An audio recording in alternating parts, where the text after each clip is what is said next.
Hi, everyone, and welcome to Devotion. I'm going to have to talk louder today because the wind is really blowing, and I don't know what that's going to do to the sound. It's so good that you are here. I welcome you. God bless and love each of you.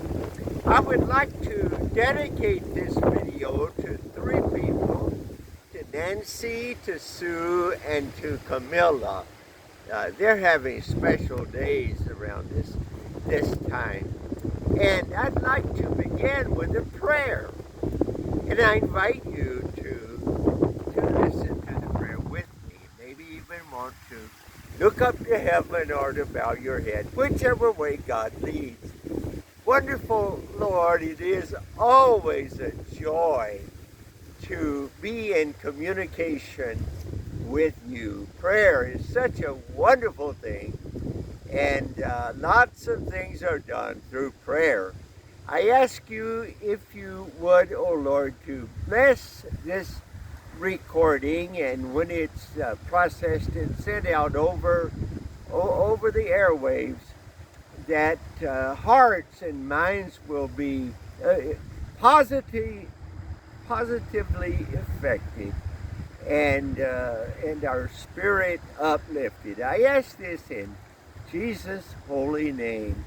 Amen. There was a request that came in this week from one of you, and these kinds of things are really important to me.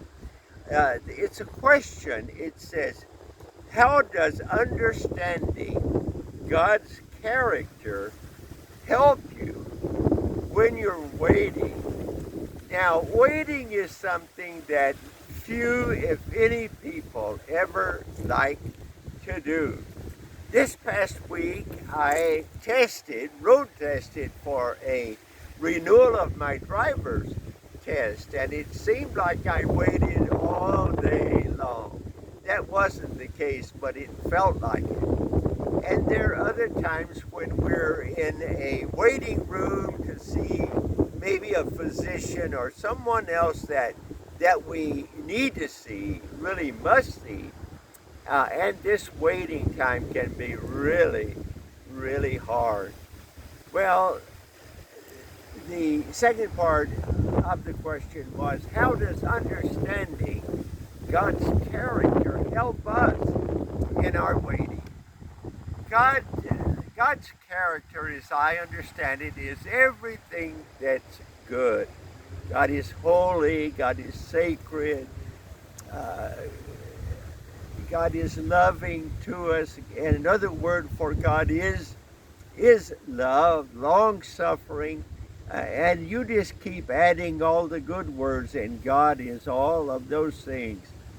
And God had to go through some waiting in his own being for us. There was the waiting for the perfect time for salvation. And when that time became right, Jesus came down. And it took at least 33 years for our precious Lord to be at a place, all of this waiting time. And he knew that he would die a horrible death. So thinking about the goodness of God, the loveliness of God, this can help us in our own waiting too, and know that if God had to wait, then it's understandable that we go through a waiting time ourselves. That's a devotion. Thank you, and God bless you, and see you next time.